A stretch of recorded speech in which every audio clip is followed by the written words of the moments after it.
Hey everybody, it is book review time. So I finally finished up the latest child behavior book that I've been working on, and it is Children the Challenge, the classic work on improving parent-child relations, intelligent, humane, and eminently practical, by Rudolf Dreikurs and Vicky Soltz.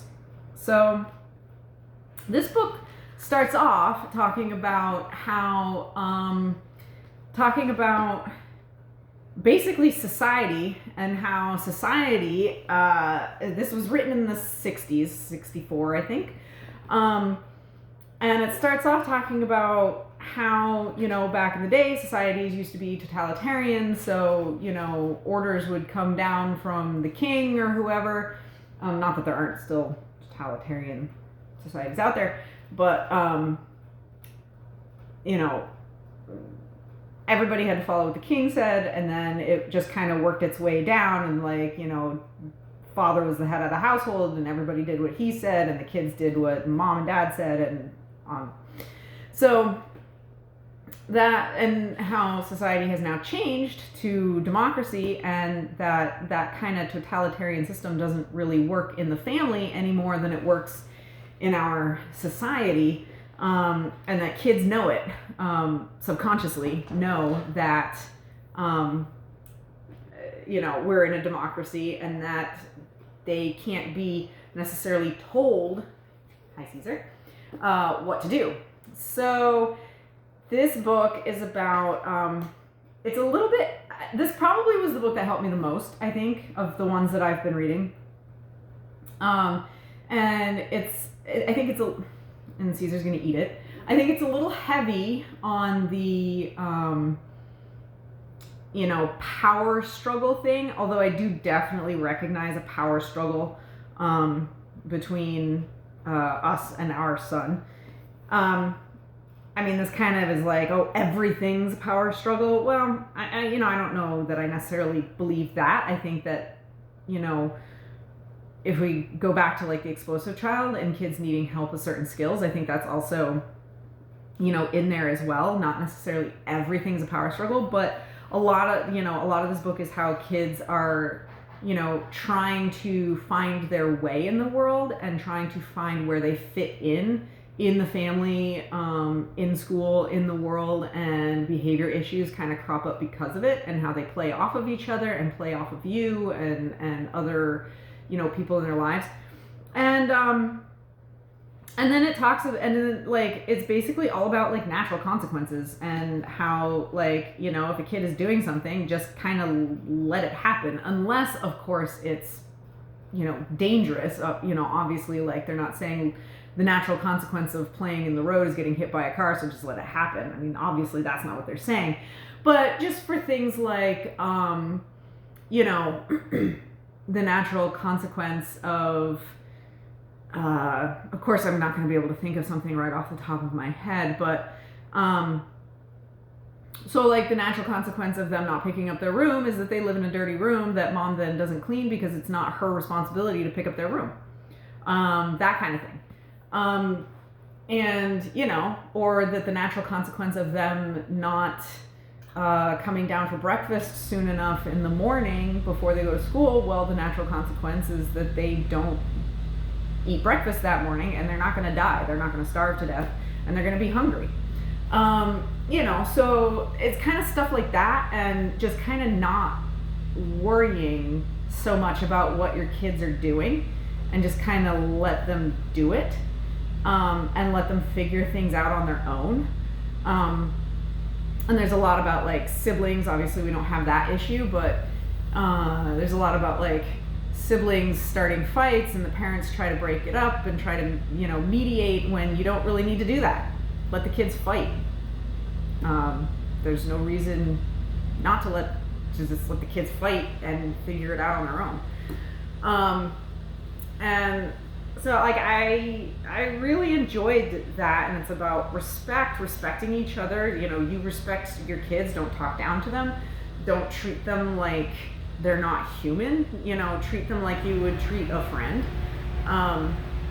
You know, like if you say something to your kid that you wouldn't say to like a friend of yours, well, that's disrespecting them. And if you disrespect them, they're going to disrespect you right back. And it, you know, really kind of, it makes sense. Like intuitively, it makes sense. You know, and I think there's a lot in here about like trying to get your attention, which I think, you know, there is some of that. And then about like making decisions as a family, having family councils, and having fun together, and that kind of stuff, and like not forgetting to like have fun too. And so yeah, I really enjoyed this book. Now it was written in 1964, so this was, you know, I borrowed it from my mother-in-law, gave it to me to read. And you know, so there's some outdated things in it, like say one of my favorite lines in the book, because I just laughed out loud. One of my favorite lines was, you know, a kid's job is school, just like a dad's job, you know, is his job, like outside of the house, and a mom's job is homemaker. That was one of my favorite lines. So it's there's some outdated stuff in it like that, or, you know, when like, sometimes you have to get a little creative because like some of the natural consequences are things you can't really do anymore. Like, you know, if your kid's causing a ruckus in the grocery store, you can't just take them out and put them in the car and leave them there. That kind of thing. Or the natural consequence of like roughhousing in the backseat of the car while mom's driving is that mom gets distracted. And like, okay, who's roughhousing in the backseat of the car? Because, you know, back in 1964, nobody really wore seatbelts. So there's a lot of that kind of stuff. Oh, and I did want to mention one more thing about like getting into the power struggles with your kids, is that he mentions that you know, one of the biggest, like you can you know, have natural consequences be something that you impose, but it's all about like your attitude while you do it. You can't be angry, you can't be frustrated, you have to do it pleasantly. It has to be a, well, you know, this is the way things are, kind of a you have to not care so much, and then it doesn't become a power struggle. If you don't care, it's not a power struggle. So I thought that was interesting, that it's not just about your actions, it's about your attitude with the actions. Like, for example, our son pitched a fit yesterday because he didn't want to go to school. He wanted to stay home and watch TV, and we often let him watch a little bit of TV, like a half hour or so before he goes to school. And when I went up to tell him that it was time for, you know, time to turn the TV off, he pitched a fit, and there was this whole thing. And so I was like, well, I guess we can't, you know, since it's such a struggle for you to turn the TV off before you come downstairs, then maybe, you know, no more TV before school. Like, that's the natural consequence of not being able to turn it off and get ready for the school bus on time. And Jay kind of tried to turn it into a power, like he kind of tried to be like, nope, or, you know, he tried to like argue with me, and I was just like, no, it's just the way it is, you know, if, you know, and I, you know, I wasn't like, okay, fine, no TV tomorrow morning, you know, like that's when it, like, I just was trying to be very like lighthearted and like I didn't care. I don't know, I mean, inside I was doing the thing, but on the outside I was trying to portray a very kind of chill, nonchalant, like attitude. I don't know if it necessarily worked, but he didn't watch TV this morning, so he tried, but it didn't happen.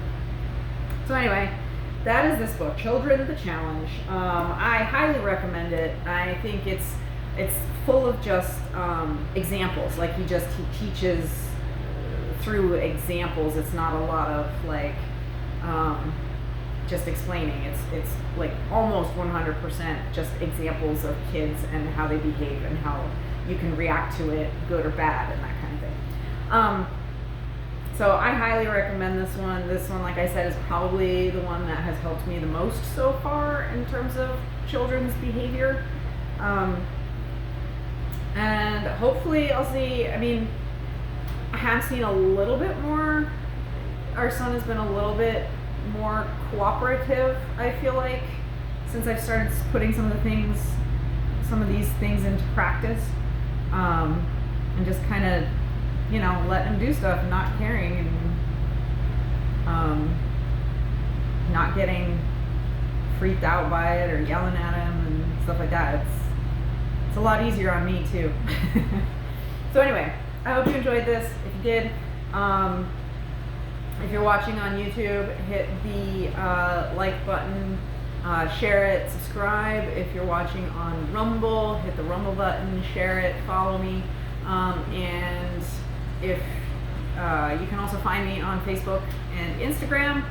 And I hope you all have a wonderful rest of your day. If you're in the Northeast, enjoy the snowstorm that's coming tomorrow, our late spring, early spring,